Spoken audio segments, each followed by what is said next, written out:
Сырбай Мауленов 1922 жылы 17 қыркүйекте Қостанай облысы Жанкелдин ауданы Торғай ауылында дүниеге келген. Ата-анасының жұмыс бабына байланысты бала күнінде Қызылорда облысына қоныс аударады. Сыр елі Сырбайды жатсынбай, керісінше ақындық өнеріне шабыт қосады.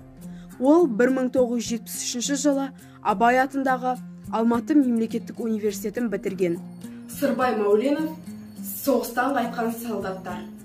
Жаутаңдап қарап дала тұр, көз жасын сүртіп жаңа бір, хабарсыз ұлын сұрауға жолыңды тосып ана жүр.